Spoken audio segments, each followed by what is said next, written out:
Namaste Bitya. Myself JVN Neha Saini from Physiotherapy and Diagnostics, Jyoti Vidyapeeth Women's University. Here I am going to tell you about the bony orbit and its contents. Now the size, shape and relations of bony orbit. The two bony orbits are quadrangular truncated pyramids. These are situated between the anterior cranial fossa above and maxillary sinuses below. Each orbit is formed by 7 bones, that is frontal. This is frontal. This is ethmoid. Ethmoid can also be seen over here. This is ethmoid, lacrimal, palatine, and the maxilla. So these 7 bones forms the orbit. The medial wall of the two orbits are parallel to each other. So this is the medial wall. Medial wall are parallel to each other. So there are 4 walls in the orbit. What are they? That is medial wall, lateral wall, roof and the floor. It is quadrangular in shape. It is formed by the from front to back by the frontal process of the maxilla. This is the frontal process of the maxilla. Then the lacrimal bone, then orbital plate of the ethmoid and body of sphenoid. So in this way we can see the medial wall. Then the inferior wall or the floor, it is triangular in shape and is shortest of all the walls, and it is formed by the orbital surface of the maxillary bone. So this is the orbital surface of the maxillary bone and the orbital surface of the zygomatic bone. So these two surfaces forms the inferior wall, that is the floor. Then the clinical applications of the floor is the orbital floor being quite thin and is commonly involved in blowout fractures and easily invaded by tumors of the maxillary antrum. So from the floor, any tumor in the maxillary antrum can reach to the orbit like this. So because just beneath the floor we have the maxillary sinus. Then on the lateral wall, it is also triangular in shape and it is formed anteriorly by the zygomatic bone. This is the zygomatic bone on the anterior side, and on the posterior side there is the greater wing of the sphenoid. These two form the lateral wall of the orbit. More anteriorly, the wall is marked by a zygomatic groove on the foramina, and which is for the passage of zygomatic nerve in the vessels. So over here lies the zygomatic foramina. Then on the anterior part of the wall there is a projection known as lateral tubercle of Wittnall. On the anterior part over here we have the Wittnall's tubercle.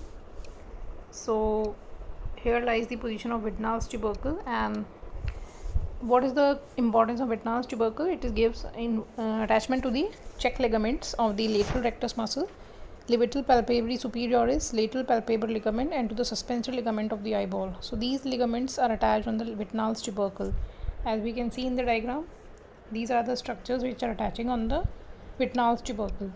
Now, clinical importance of lateral wall is that it is protected the posterior half of the eyeball, and the anterior half of the globe is not covered by the bone on the lateral side. Hence, palpation of the retrovulvar tubers is easier from the lateral wall rather than from the nasal side of the eyeball. So, for the palpation, this lateral wall is used. Then come to the roof of the orbit. It is also triangular in shape and is formed mainly by the orbital plate of the frontal bone. This is the orbital plate of the frontal bone, and behind this we have the lesser wing of the sphenoid. This is the lesser wing of the sphenoid. So the anterolateral part of the roof has a depression known as fossa for the lacrimal gland. So in this anterolateral part there is a depression which is known as fossa for the lacrimal gland. Now the base of the orbit. The anterior side of the orbit is the base, and it is open and it is bounded by the orbital margins. That is 4 margins are there, and it gives attachment to the septum orbitale, that is framework of the lid. The orbital margins can be described in the following headings, that is the superior orbital margin. This is the superior margin, this is inferior margin, this is medial margin, and this is lateral margin. These are the margins of the orbit. Then the apex of the orbit. Orbital apex is at the posterior end of the orbit. So most posterior point is the apex of the orbit, and here the 4 orbital balls are converged. The apex has 2 orifices. Orifice means the openings. So here we can see the 2 orifices. One is the optic canal and another is the superior orbital fissure. So this is the optic canal, and this one is the superior orbital fissure. These are the two openings which are located in the apex of the orbit. Now optic canal is giving passage to the optic nerve and ophthalmic artery, and its average length is 6 to 11 millimeters. So here we can see the opening of the optic canal in the middle cranial fossa. This is the opening of the optic canal.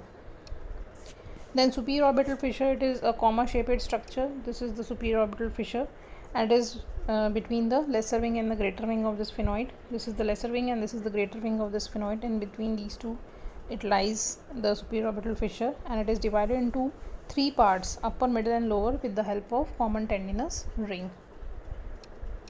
So this is the diagrammatic representation of superior orbital fissure. This is the common tendinous ring. This is the common tendinous ring, and it is dividing the superior orbital fissure into three parts. This is upper, this is middle and this is lower part. Each part has its own structure, has its own content. So this opening is providing passage for the lacrimal, frontal nerve, trochlear nerve, superior ophthalmic vein and recurrent branch of the ophthalmic artery. So in the middle part we have the fissure, which is for attachment of the tendinous ring, and it transmits superior and inferior division of the oculomotor nerve. Oculomotor nerve means the third cranial nerve, and the nasociliary branch of the ophthalmic division of the trigeminal nerve and the abducens nerve. So these structures are passing through the middle area, which is lying within the tendinous ring. Then the lower and the medial part, there is transmission of only one structure, that is inferior ophthalmic vein. Then there is another term, that is periorbita. Periorbita is the periosteum which is lining the surface of the orbital bones. This is known as periorbita, and it is generally loose and is loosely adherent to the bone. However, it is firmly adherent at the orbital margins, that is superior and the inferior orbital margins, and also at the optic canal, lacrimal fossa and at the sutures. So periorbita is just the periosteum. At the orbital margins, periorbita is thickened to form the arcus marginale, to which the septum orbitale is attached. Then the facial sheath of the eyeball. It is a complex interwoven thin and connective tissue membrane joining the various intraorbital content. It is also known as fascia bulbi, and the membranous expansion of the extraocular muscles forms the facial sheath. It also forms the ligament of Lockwood. So this is the fascia bulbi. It is a Tenon's capsule or fascia bulbi, one and the same thing. It is an envelope of elastic fibrous connective tissue. It forms protective covering and the site of attachment of extraocular muscles. Tenon's capsule fuses with the optic nerve sheath posteriorly and anteriorly with the intramuscular septum, 3 mm posterior to the limbus. So limbus is the junction between the sclera and the cornea, as we have discussed in the slide of eye, and this is the limbus, and the fascia, the Tenon's capsule fuses with the eyeball at the level of 3 mm posterior to the limbus, means at this point. So extraocular muscle penetrates the Tenon's capsule 10 mm posterior to their insertion, and Tenons are divided into anterior and the posterior parts. Around the distal end of the optic nerve, the fascia is fused with the dural sheath of the optic nerve, and fascia bulbi is pierced posteriorly by the optic nerve. Here we can see the fascia bulbi is pierced by the optic nerve, and there is ciliary nerves and vessels which are also piercing this anteriorly by 6 extraocular muscles, where it becomes continuous with the facial sheath of these muscles. So anterior side, this fascia bulbi continuous with the facial sheath of the extraocular muscles. Now there is a term known as suspensory ligament of Lockwood. It is a thickened sling or hammock of facial sheath. It extends from the posterior lacrimal crest to the lateral orbital tubercle on which the eyeball rests. It is formed by the fusion of expansions from the muscular sheaths of the medial rectus, inferior rectus, inferior oblique, lateral rectus muscle, joined with the thickened inferior part of the Tenon's capsule. So the orbital fat, the next content of the orbit is the orbital fat. It is most of the orbital cavity is occupied by the orbital fat, which extends from the optic nerve to the orbital wall and from the apex to the orbit of the septum orbitae. So in this diagram, the yellow colored structure is completely the orbital fat. Now the openings in the orbital cavity, these are supraorbital notch, infraorbital groove, nasolacrimal canal, inferior orbital fissure, supraorbital fissure, optic canal, zygomaticotemporal and zygomaticofacial foramen, anterior and the posterior ethmoidal foramen. So these foramens all are depicted in this diagram. Now the contents of the orbit. Contents are eyeball and the optic nerve, extraocular muscles, lacrimal gland and lacrimal sac, blood vessels and nerves, fat and the fascia. So eyeball, it occupies about 1/5 of the total orbital volume. Muscles include the extraocular muscles of the eyeball, that is the superior rectus, inferior rectus, medial rectus, lateral rectus, superior oblique, inferior oblique, levator palpebrae superioris and Muller's muscles of the orbit. Then the vascular nerve supply of the orbit includes the artery, that is ophthalmic artery, ophthalmic vein, and nerves like third cranial nerve, fourth cranial nerve, fifth, sixth cranial nerve, and the branches of fifth cranial nerve, that is first and the second branch, ophthalmic and maxillary branch of the fifth cranial nerve. Then there is a ganglion known as ciliary ganglion. There is no lymphatic in the orbit. So these are structures are depicted in this diagram, the vessels and some muscles over here. Now ophthalmic artery is a branch of internal carotid artery. It arises when the vessel emerges through the floor of cavernous sinus. It enters the orbit through the optic canal, inferolateral to the optic nerve. The branches of the internal carotid artery over here are central artery of the retina, posterior ciliary artery, its long and short branches, branches to the orbital muscles, anterior ciliary arteries. Central artery of retina is the first and the most important branch of the internal carotid artery and lies below the optic nerve, as we can see in the diagram. It pierces the dural sheath, enters the substance of the nerve, and it reaches the optic disc, divided into branches. It is an end artery. Then the other branches include in the lateral wall, these are the glandular branches to the lacrimal gland, lacrimal artery, zygomatic artery, and recurrent meningeal arteries. Then branches on the medial wall, these are posterior ethmoidal and anterior ethmoidal arteries, supraorbital, supratrochlear arteries, dorsal nasal branch. Then ophthalmic veins. There is superior ophthalmic vein on the upper side of the orbit. This is the superior ophthalmic vein, and it lies in the medial part of the upper eyelid. It crosses above the optic nerve in company with ophthalmic artery and its tributaries. Then ophthalmic vein, there is another ophthalmic vein which is known as inferior ophthalmic vein on the inferior side of the orbit. It begins in the floor of the orbit and drains the cavernous sinus either directly or after joining the superior ophthalmic vein. There is no lymphatic vessel in the orbit. Nerve supply is sensory and motor, both are found in the orbit. So the sensory is optic nerve. Optic nerve consists of more than 1 million axons that originate in the ganglionic cell layer of the retina. It is not a peripheral nerve, it is just the prolongation of the white matter of the brain. So remember this thing. So there are 4 parts of the optic nerve, that is intraocular, which is lying inside the eyeball, intraorbital, lying inside the orbit, intracranicular, which is lying inside the optic canal, and intracranial, which is lying in the cranial cavity. So there are 4 parts of the optic nerve. The total length of the optic nerve is 47 to 50 millimeter in length. Then the motor nerve supply which is found in the orbit is lacrimal nerve, frontal nerve, trochlear nerve, oculomotor nerve, abducent nerve. Then there is a fifth cranial nerve, trigeminal nerve. It is the largest cranial nerve. It possesses both sensory and motor divisions, and the sensory portion subserves the greater part of the skull, forehead, face, eyelid, eye, lacrimal gland, extraocular muscles, ear, dura mater, and tongue. And the motor portion innervates the muscles of the mastication. So here we have the ophthalmic, maxillary, and mandibular branches of the this trigeminal nerve. Ophthalmic branch gives further 3 branches, that is frontal, nasociliary, and lacrimal branch, which are provided for the orbit. So these are the branches of the trigeminal nerve. This is the trigeminal ganglion. It is providing 3 branches. This is ophthalmic, this is maxillary, and this is mandibular. So the first branch, that is ophthalmic branch, gives these branches, frontal, lacrimal, nasociliary branches, for the orbit and its structures. Then this is the abducent nerve, that is the 6th cranial nerve. It enters the orbit through lower part of superior orbital fissure within the tendinous ring and supplies to the lateral rectus muscle. Lateral rectus muscle is one of the external extraocular muscles of the eyeball. Then there is a ciliary ganglion, which is the peripheral parasympathetic ganglion, which is found in the orbit. Topographically, that is structurally, it is connected to the nasociliary branch of the ophthalmic, but functionally, that is physiologically, it is connected to the oculomotor nerve.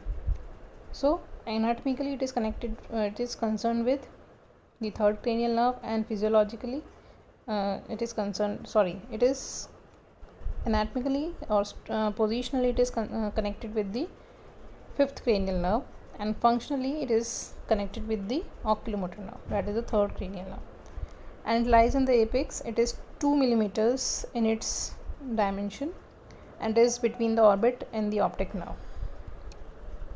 So here we can see the connections of the ciliary ganglion. It is receiving fibers from the inferior oblique nerve to inferior oblique. So these are the these are the muscles of the extraocular muscles of the eyeball, which we have discussed in the slide of eyeball. Now the sensory route for the ciliary ganglion comes from the nasociliary branch of the ophthalmic nerve, and it contains the sensory fibers, that is pain, touch and temperature, which pass through the ganglion without any relay. Sympathetic route for the ciliary ganglion comes from the sympathetic plexus around the internal carotid artery. They also pass through the ganglion without relay. Then they pass through short ciliary nerves to supply the dilator pupillae and blood vessels of the eyeball. The branches are 8 to 10 short ciliary nerves. Then enophthalmos is the posterior displacement of the eyeball within the orbit due to the changes in the volume of the orbit relative to its contents, like there is loss of function of the orbitalis muscle, or there is loss in the volume of orbital fat. It will lead to enophthalmos. Exophthalmos is just the opposite condition of enophthalmos. In this, there is bulging of the eyeball on the anterior side. Exophthalmos can be either bilateral, or often that is seen in the Graves' disease, or it can be unilateral, seen in orbital tumor. So there are 7 extraocular muscles of the eyeball. This I have discussed in the class of eye. So please go through it about its attachments, their nerve supply, and their actions.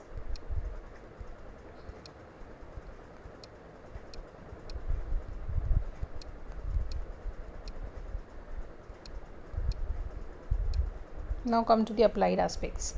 There is abnormal deviation of the eyeball, which is known as squint or strabismus. It can be medial, it can be lateral strabismus. It is shown in the diagram. That is medial strabismus means there is medial deviation of the eyeball. So in the paralysis of lateral rectus due to damage of the abducent nerve, it will lead to medial squint. So if the lateral rectus muscle is paralyzed, the eye cannot be abducted and it is shifted towards the midline. This is known as medial squint.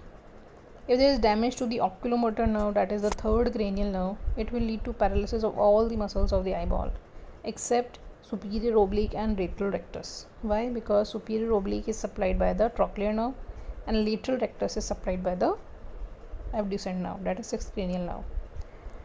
So if there is damage to the oculomotor nerve, it will lead to lateral squint and ptosis, that is drooping of the eyelid. Ptosis means drooping of the eyelid.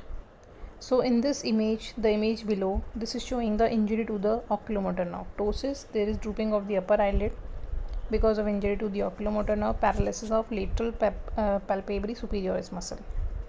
Okay. Then there is damage. If there is damage to the trochlear nerve, that is fourth cranial nerve, it will lead to paralysis of superior oblique muscle, which will lead to diplopia while looking downwards. So 2 images are observed when the person looks downward in case of damage to the trochlear nerve. Then come to the exercise for this of this topic. You have to solve these questions in your text copies, that is write short note on bony boundaries of the bony orbit, and this is an important question for your exams. Then you have to write short note on ciliary ganglion, about its connections, about its functions. Then draw a label diagram of the ciliary ganglion. If in this slide you just go through the diagram of the ciliary ganglion and draw it in your file along with its connections. This completes your topic, the bony orbit. Thank you.